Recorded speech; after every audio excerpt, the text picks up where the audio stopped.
శ్రీమాత్రే నమః.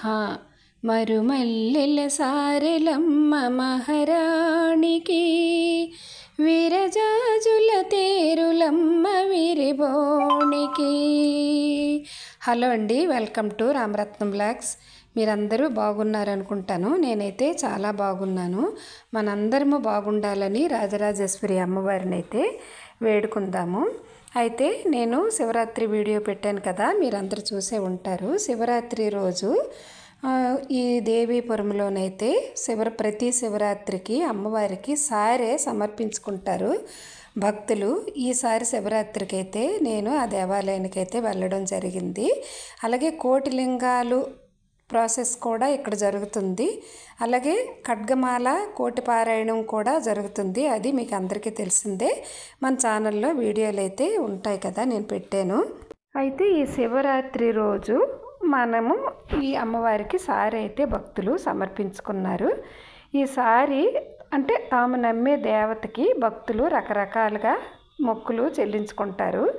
ఇలాగా అమ్మవారికి మంగళద్రవ్యాలు సారీ రూపంలోన ప్రతి శివరాత్రికి ఇక్కడ రాజరాజేశ్వరి అమ్మవారికి అయితే భక్తులు సమర్పించుకుంటారు. చాలా ఘనంగా జరుగుతుంది. ఒక్కొక్కరు ఒక్కొక్క రకాలన్నమాట తీసుకొస్తారు. అన్నీ ఒక దగ్గర పెట్టి ఇలా కూర్చుంటారు. కన్నుల పండుగగా ఉంటుంది. చాలా వైభోగంగా జరుగుతుంది. ఆ తెచ్చినవన్నీ పట్టుకొని మంగళ వాయిద్యాలతో గురువుగారు ముందు నడుస్తారు. గురువమ్మగారు కలశం పట్టుకుంటారు. అందరము ఆ తెచ్చిన ఆ సారే సామాన్లు పట్టుకొని లైన్గా ఆ అమ్మవారి దేవాలయం చుట్టూ 3 సార్లు ప్రదక్షిణ అయితే చేయిస్తారు. ఆ సారి పట్టుకొని ఆ ప్రదక్షిణమైన తర్వాత ఈ సారంతా అమ్మవారి దగ్గర అయితే లోపల పెడతారు. పెట్టి గురువుగారు అయితే ప్రవచనం చెప్తారు. అమ్మవారి విశేషాలన్నీ తెలియచేస్తారు. తర్వాత ఖడ్గమాల అలాగే శివుడికి సంబంధించిన పారాయణాలు అన్నీ భక్తులందరి చేత చేయిస్తారు. ఆ దేవాలయంలోన ఈ సారి సామాన్లన్నీ అమ్మవారికి లైన్గా లోపల పెట్టిన తర్వాత భక్తులందరూ చుట్టూ కూర్చుంటారు. కూర్చుంటే గురువుగారేమో అన్ని కార్యక్రమాలు చేస్తారు చూస్తుండగా. ఈ రకంగా అమ్మవారికి సారి సమర్పించుకుంటే చాలా మంచిదని రకరకాలు సామాన్లు సారి సామాన్లు అమ్మవారికి అర్పించడానికైతే భక్తులు తయారవుతారు. అయితే ఈ సారి కార్యక్రమంలో అందరూ వస్త్రాలు, పూలు, పళ్ళు, మిఠాయిలు, గాజులు, కొబ్బరికాయలు సమర్పిస్తారనమాట అమ్మవారికి. అలాగే రకరకాల స్వీట్స్ అవి కూడా అమ్మవారికి పెడతారు. ఎవరికి తోచింది వారు ఆ ఆనందానికి తగినట్టుగా చేస్తారు. అయితే ఇది దేవీపురము కొంచాలకురమయ్యపేట శ్రీకాకుళంకి ఎచ్చర్లకు దగ్గరలో ఉంది ఈ దేవాలయము. దేవి ఆశ్రమం వీడియోస్ అయితే మన ఛానల్లో ఉంటాయి. ఒకసారి ప్లేలిస్ట్ చూసుకొని మీకు చూస్తే అర్థమవుతుంది. ఈ రాజరాజేశ్వరి అమ్మవారి దేవాలయములో 1001 శ్రీచక్రాలు కూడా ఉంటాయి. అలాగే మహామేరువు శ్రీచక్రం కూడా ఇందులో ఉంటుంది. విశేషంగా ఈ దేవాలయంలోన ప్రతి పౌర్ణమికి శ్రీచక్రార్చన అయితే జరుగుతుంది. అప్పుడు ప్రతి పౌర్ణమికి ఇదిగో పెద్ద శ్రీచక్రం అనమాట. అది ప్రతి పౌర్ణమికి భక్తులు చాలా పెద్ద సంఖ్యలో వస్తారు. అదేవిధంగా ఈ దేవాలయంలోన అమ్మవారి దగ్గర అయ్యవారు కూడా ఉండాలి అని కోటిలింగాల దేవాలయానికి కూడా ఏర్పాట్లు అయితే జరుగుతున్నాయి. భక్తులందరూ చాలామంది ముందుకైతే వస్తున్నారు ఈ దేవాలయం కోసము. మీరు ఇవన్నీ చూడాలి, ఈ విషయాలన్నీ తెలుసుకోవాలి అని అంటే ఒకసారి ఈ దేవి ఆశ్రమానికి వస్తే మీకు అర్థమవుతుంది. అమ్మవారు చాలా విశేషమైన అమ్మవారు. మనకి కంటి చూపుతోటే అమ్మ మనల్ని చల్లగా చూస్తారు. మీరు ఎంత దూరంలో ఉన్నా సరే ఒకసారి ఈ దేవాలయాన్ని దర్శించుకుంటే మంచిదని నేను అనుకుంటున్నాను. వీలైతే తప్పకుండా ఒకసారి ఈ దేవాలయానికి రండి.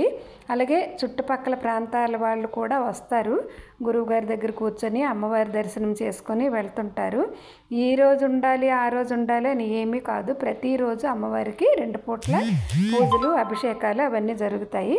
ఈ రకంగా సారి పట్టుకొని ఒక్కొక్కరు తెచ్చినవి అంటే తెచ్చినవనే కాదు, ఎవరికి ఏది వీలైతే అది పళ్ళెలతో పట్టుకొని ఈసారి దేవాలయం చుట్టూ తిప్పించారనమాట గురువుగారు. అంటే మంగళ వాయిద్యాలు కూడా ఉన్నాయి. నేను వాయిస్ తీస్తాను. అలాగే గురువుగారి మంత్రాలు చదువుతుంటూ మంగళ వాయిద్యాలతో ఇలాగా ముత్తైదువులందరూ మంగళ ద్రవ్యాలు, గాజులు, పూలు, పళ్ళు అన్నిటితో మొత్తం చుట్టూ ప్రదక్షిణాలు అయితే చేస్తారు. అయితే ఇలా సారెలు ఇవ్వడం వల్ల పంటలు బాగా పండుతాయని, మన కుటుంబాలన్నీ ఆరోగ్యంగా ఉంటాయని మనము మనసులో సంకల్పం చేసుకుంటాము. ఇంతకు ముందైతే ఇలాగ సారి పెట్టడాలు ఇవేవి లేవంట. గురువుగారు చెప్పారు, మన ఆనందం కోసం మనం ఏర్పాటు చేసుకున్నవే, అమ్మవారి ఇచ్చినవే అమ్మవారికి సారి రూపంలో మనం సమర్పిస్తాము. మన సంతోషం కోసమే ఇవన్నీ అమ్మిచ్చినవే కదా. అమ్మకి మళ్ళీ మనం మంగళ ద్రవ్యాలు సారి అన్నీ ఇవ్వడం ఏంటి? మనకి అమ్మ సుమంగళిగా దీవించి మనకి పసుపు కుంకాలు ఇస్తారు కదా అమ్మ, మన వేడుక కోసమనమాట. చూసారా ఎంతమంది ముత్తైదువులో. ఆ రోజైతే శివరాత్రి రోజు చాలా సంతోషం వేసింది. నేను ఇంతకు ముందు అయితే ఎప్పుడు వెళ్ళలేదు, ఇదే ఫస్ట్ టైం వెళ్ళడము. కాకపోతే గురువుగారు ద్వారా వీడియోలు వచ్చేవి, అవే నేను అప్లోడ్ చేసేదాన్ని. సారీ వీడియోస్ కూడా ఉంటాయి మన ఛానల్లోన. ఆ సారీ అంతా పళ్ళేలతో తీసుకొచ్చి లోపల పెట్టిన తర్వాత అమ్మవారి ముందనమాట భక్తులందరినీ ఇలాగా గురువుగారు కూర్చోపెట్టి పారాయణలు అవి చేయించారు. అయితే అమ్మవారికి సారి చెల్లించడము అని అంటే కొంతమంది అమ్మవారిని ఇంటి ఆడపడుచుగా భావించి సారి పెట్టుకుంటారు. మామూలుగా నవరాత్రుల్లో కొన్ని అమ్మవారి దేవాలయాల్లో సారి పెడతారు. కానీ ఇక్కడ ప్రతి సంవత్సరం కూడా శివరాత్రి రోజు సారి పెట్టడము అలవాటు అనమాట. అంటే భక్తులందరూ కోరిక మేరకు ఇప్పుడు ఒక 9 years నుండి చేస్తున్నారంట ఈ వేడుక. అలాగే ఈ భక్తులందరూ ఇలాగ సారి సమర్పించుకొని అమ్మవారి ముందు పెట్టి అమ్మని దర్శనం చేసుకుంటే చాలా మంచిది. గురువుగారు ఆ విషయాలన్నీ అయితే తెలియచేశారు. అమ్మవారి ముందు సారి పెట్టిన తర్వాత భక్తులందరూ చక్కగా కూర్చున్నారు. ఎక్కడ వీలైతే అక్కడ కూర్చున్నారన్నమాట. అప్పుడు అమ్మవారి కోసం గురువుగారు తెలియచేశారు కొన్ని విషయాలు. అలాగే ఖడ్గమాల పారాయణం చేయించారు. అలాగే శివుడి తాలూకా లింగాష్టకం కూడా చదివించారు. ఇది అంతా అయిన తరువాత ఇక్కడ కోటిలింగాల దేవాలయము ప్రాసెస్లో ఉంది కదా. ఒక పెద్ద శివలింగంకి అలాగే స్ఫటికలింగంకి శివాభిషేకాలు అన్నీ జరిగాయి. అలాగే మామూలుగా 108 శివలింగాల దగ్గర ఉదయం నుండి అభిషేకాలు జరిగాయి. మీరు ఈ వీడియో ఎక్కడ స్కిప్ చేయకుండా చూస్తే మీకు చివరి వరకు మీకు అర్థమవుతుంది శివరాత్రి రోజు దేవీపురంలోన ఏ కార్యక్రమాలు జరిగాయి అనేవి. ఇంకా రాత్రికి హోమం అది కూడా జరిగింది. హోమంకి అయితే నేను వెళ్ళలేదు, ఈసారి కార్యక్రమానికైతే నేను వెళ్ళాను. అలాగే పొద్దున్న 108 శివలింగాలకి అభిషేకం అప్పుడు కూడా వెళ్ళడం అయితే జరిగింది. మీరు ఈ వీడియో పూర్తిగా స్కిప్ చేయకుండా అయితే చూడండి.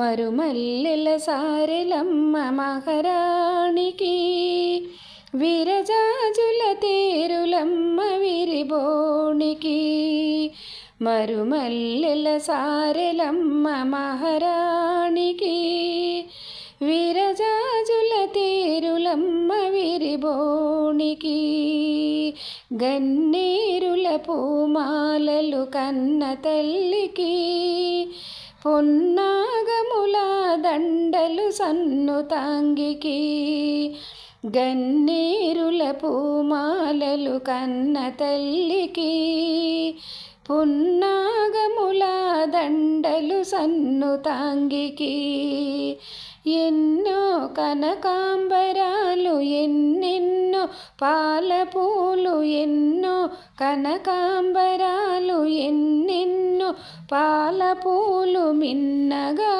వేయరమ్మ దేవదేవికి, మరుమల్లెల సారెలమ్మ మహారాణికి, విరజాజుల తేరులమ్మ విరిబోనికి, మరుమల్లెల సారెలమ్మ మహారాణికి, విరజాజుల తేరులమ్మ విరిబోనికి, అదుగో అలమేలు మంగ అరుగుదెంచెను, అరుగుదెంచి కనికరించి అభయమొసగెను, అదిగో అలమేలు మంగ అరుగుదెంచెను, అరుగుదెంచి కనికరించి అభయమొసగెను, అభయమొసగి తగు రీతిగా విభవమొసగును, అభయమొసగి తగురీతిగా విభవమొసగును. దొత్తలూరి రామయ్యను చిత్తగించెను. మరుమల్లెల సారెలమ్మ మహారాణికి. విరజాజుల తేరులమ్మ విరిబోణికి. మరుమల్లెల సారెలమ్మ మహారాణికి. విరజాజుల తేరులమ్మ విరిబోణికి. విరజాజుల తేరులమ్మ విరిబోణికి. ఇలాగా ముత్తైదువులందరూ ఎంతో వేడుకగా ఆ సారి సామాన్లు అయితే అమ్మవారికి అయితే సమర్పించుకున్నారు. అలాగే ఆ రాజరాజేశ్వరి అమ్మవారి ఆశీస్సులు మనందరిపైన ఎల్లప్పుడూ ఉండాలని నేను మనస్ఫూర్తిగా కోరుకుంటున్నాను. వీలుంటే మీరు ఎప్పుడైనా సరే ఒకసారి ఈ ఆశ్రమానికైతే వచ్చి చూడండి. చాలా బాగుంటుంది ఆశ్రమము, మంచి ఆహ్లాదకరంగా ఉంటుంది. ఆశ్రమంలో అడుగుపెట్టిన వెంటనే ఉపాలయాలు కూడా ఉంటాయి. షిరిడీ బాబా ఆలయము, ఆంజనేయ స్వామి ఆలయము, సుబ్రహ్మణ్య స్వామి, సీతారాములు, అలాగే వినాయకుడు అన్నీ ఉంటాయి అన్నమాట. ఉపాలయాలు కూడా అన్ని ఉపాలయాల దగ్గర కూడా ప్రతిరోజు పూజలు, అభిషేకాలు గురువుగారి చేతుల మీదుగా ప్రతిరోజు జరుగుతాయి. అలాగే ప్రతిరోజు ఉదయాన్నే సాయంత్రం కూడా అమ్మవారికి సహస్రనామాలతో అర్చన జరుగుతుంది. ప్రతి శుక్రవారం అయితే వేకువన 5 గంటలకి విశేషంగా అమ్మవారికి పాలాభిషేకం అయితే ఉంటుంది. ఆ పాలాభిషేకం అయితే కన్నుల పండుగగా ఉంటుంది. గురువుగారు వేకువన 4 గంటలకి ఫస్ట్ ద్వారపూజ చేస్తారు. ద్వారపూజ చేసిన తర్వాత అమ్మవారికి అభిషేకం స్టార్ట్ అవుతుంది. మనం లేటుకి వెళ్తే మాత్రం వెళ్ళేసరికి అభిషేకం అయితే అయిపోతుంది. ఆ అభిషేకం చేస్తున్నప్పుడు నిజంగా చూడాలి అమ్మని. అయితే ఈ దేవాలయాల్లో విశేషంగా అన్ని నవరాత్రులు, పండగలు అన్నీ జరుగుతాయి. ఇంకా విశేషం ఏంటంటే భోగి రోజున అమ్మవారికి భోగి పళ్ళు పోస్తారనమాట. అదైతే ఇంకా విశేషంగా ఉంటుంది. ఎక్కడ అమ్మవారికి భోగి పళ్ళు పోయడం అయితే నేను ఈ దేవాలయంలోనే ఫస్ట్ చూశాను. కాయిన్స్, అలాగే రేగిపళ్ళు, చిలకలు, చెరుకు ముక్కలు అన్నీ చక్కగా భక్తులు మంచి బేసినీలతో తయారు చేసి ఉంచుతారనమాట. ఆ తర్వాత అమ్మవారికి పుష్పాభిషేకం కూడా చేస్తారు గురువుగారు. అలాగే మహామేరు ఉంది కదా, ఆ మేరువుకు కూడా అభిషేకాలు, పుష్పాభిషేకాలు కూడా జరుగుతాయి. ప్రతిరోజు కూడా ఒక పండగ వాతావరణంలోనే ఉంటుంది. అమ్మ దగ్గరికి మనం వెళ్ళాలి అంటే అమ్మవారి తాలూకా ఆజ్ఞ మనకి ఉండాలి. అమ్మని దర్శనం చేసుకోవాలి అని ఉంటే మనం ఎక్కడ ఉన్నా సరే వస్తాం అమ్మ దగ్గరికి. అలాగే దూర ప్రాంతాల నుండి కూడా అమ్మవారిని దర్శించుకుంటారు. అలాగే బృందాలుగా వచ్చి కూడా అక్కడ పారాయణలు అవన్నీ చేసుకొని ఆ చుట్టూ అవన్నీ చూసుకొని ఎంతో ఆహ్లాదకరంగా చేసుకొని అయితే భక్తులందరూ వెళ్తారు. ఇంకా మాకైతే కొంచెం దగ్గర అన్నమాట. ప్రతి పౌర్ణమికి వెళ్తాము మేము. ఆ తర్వాత గురువుగారు కూడా మంచి స్పీచ్లు అయితే చెప్తారు, ప్రవచనాలు అమ్మవారి గురించి చెప్తారు, మనం ఎలా ఉండాలో చెప్తారు. అలాగే గురువుగారు మంత్రాలు కూడా ఇస్తారనమాట భక్తులకి. ఏదైనా మంత్రం మనం గురువుగారి దగ్గర తీసుకోవాలి అని అంటే గురువుగారి ఫోన్ నెంబర్తో ఫోన్ చేసి ఎప్పుడు మంత్రం ఇస్తారని ఉంటే మనం మంత్రం కూడా తీసుకోవచ్చు గురువుగారి దగ్గర. ఆ మంత్ర జపం కూడా చేసుకోవచ్చు. ఇక్కడ ఈ చక్రాలన్నిటి దగ్గర ప్రతి పౌర్ణమికి అయితే ఒక్కొక్క శ్రీచక్రం దగ్గర 2-3 కూర్చుంటారు. అంతమంది వస్తారనమాట. ఇవి 1008 శ్రీచక్రాలు. ఇంకా 108 లింగాల నుండి తర్వాత 1 లింగాల దేవాలయం కూడా ఈ ఆశ్రమంలోనే తయారవుతుంది. నేను అది మీకు చెప్పాను కూడా మన ఛానల్లో దేవి ఆశ్రమం అనే వీడియోస్లో మీరు ప్లేలిస్ట్లో చేస్తే అవన్నీ ఉంటాయి. ఇక్కడికి వస్తే చాలా మనసు అయితే ఆనందంతో పులకించిపోతుంది. ఇలాంటి దేవాలయం అయితే నాకు తెలిసి ప్రపంచంలోనే ఇదే మొదటి దేవాలయం అని నేనైతే అనుకుంటున్నాను. ఇలాగ 1001 శ్రీచక్రాలు కలిగి ఉండడము, అలాగే మహామేరు శ్రీచక్రం కలిగి ఉండడము, ఆ తర్వాత రాజరాజేశ్వరి అమ్మవారు కూడా చాలా పెద్ద అమ్మవారు అనమాట. ఇంకా చూస్తే మనకి అలా చూసుకొని ఉండాలి అని అనిపిస్తుంది. అమ్మవారి వైపు చూస్తే అమ్మ మనతో మాట్లాడినట్టే అనిపిస్తుంది. నాకైతే నేను ఎప్పుడు వెళ్ళినా అలాగ అమ్మవారి దగ్గర కూర్చుండిపోతాను. అలాగే అమ్మవారి దగ్గర కూర్చుంటే నా ఫ్రెండ్ ఫోటో తీశారు. ఆ పిక్ కూడా ఇందులో యాడ్ చేశాను చూడండి. ఇంకా మనం అమ్మవారి వైపు అలా చూసామంటే ఆ కళ్ళతో అమ్మ మనతో మాట్లాడుతుంటారు. నేనున్నాను, మీకేం భయం లేదు అని చెప్పినట్టే అనిపిస్తుంది నాకు. ఈ కుర్చీ మీద కూర్చున్న ఆవిడేమో గురువమ్మ గారు అనమాట. గురువు గారి తాలూకా మిసెస్. ఇద్దరు భార్యాభర్తలు కూడా దేవాలయంకి చాలా బాగా నిర్వహిస్తారు. అలాగే భక్తులు కూడా మంచి మనసుతో పెద్ద ఎత్తున వస్తారు. యాక్చువల్లీ దూరంగా ఉంటుంది, అయినా వస్తారనమాట. వస్తారు అంటే మనము వస్తే రావడం కాదు, అమ్మ రప్పించుకుంటారు. నేనైనా మాకు సత్యసాయిబాబా మందిరం ఉంది, అక్కడ రుద్రాభిషేకం కొంటాను ఎప్పుడుని. ఈ ఇయర్ ఎందుకనో అమ్మవారి సారి చూడాలనిపించింది, నేను ఎప్పుడు చూడలేదు. అందుకని ఈరోజు శివరాత్రి రోజు అయితే నేను అమ్మవారి గుడికి వెళ్ళాను. అక్కడ వెళ్ళి నాకు గురువుగారు చెప్పారు, అమ్మ నువ్వు బాగా ఆశ్రమం వీడియోస్ చెప్తున్నావు, తీయమ్మ వీడియోస్ అన్నారు. కానీ ఈసారి నేనైతే తీయలేదు. ఎందుకంటే వీడియో మీద దృష్టి పెడితే నేను అమ్మ వైపు ఉండడము నాకు అవ్వట్లేదని చెప్పి నేనైతే అమ్మని చూసుకొని ఉండిపోయాను. ఈ వీడియోస్ ఈ చిన్న గురువు గారు పంపించిన వీడియోస్ అనమాట. నేను తీసినవి కొన్ని తీశాను, అవి ఇవి కలిపి మీకు ఈ విషయాలన్నీ తెలియచేద్దామని అయితే నేను ఈ వీడియో మీకు పోస్ట్ చేశాను.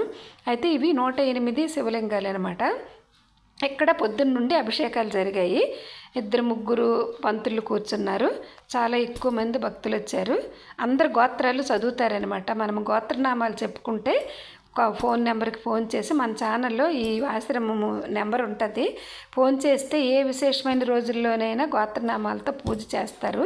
మీరు ఫోన్ చేసి మీ పేరు నమోదు చేసుకుంటే ఇప్పుడు గోత్రనామాలు చదివారనమాట. చదివిన తర్వాత ఇప్పుడు నమ్మక చమకాలతో అభిషేకాలు జరుగుతాయి. అప్పుడు భక్తులందరూ వచ్చి కొబ్బరికాయలు అవి తెచ్చి అభిషేకాలు పంచామృతాలతో పంచామృత అభిషేకాలు అన్నీ జరిపిస్తున్నారనమాట. ఇది అమ్మవారు ఉంటారు కదా, దేవీపురం అమ్మవారు ఎదురుగా ఇది ఉంటుంది. అమ్మవారి ఎదురుగా మహామేరు శ్రీచక్రం ఉంటుంది. ఇంకా అటువైపు కోటిలింగాల దేవాలయానికి ప్రాసెస్ జరుగుతుంది. కొన్ని లింగాలు అయితే వచ్చేసాయి ఆల్రెడీ. నెక్స్ట్ శివరాత్రి సరికి చాలా పెద్ద ఎత్తున దేవాలయము నిర్మాణం జరిగిపోతుందని చెప్పారు గురువుగారు. అంటే అమ్మ జరిపించుకుంటారు, మనం చేయడం కాదు. అమ్మ ఉంటే అయ్యవారు కూడా ఉండాలి కదా, అమ్మే రప్పించుకుంటారు అయ్యవారిని అని చెప్పారు గురువుగారు.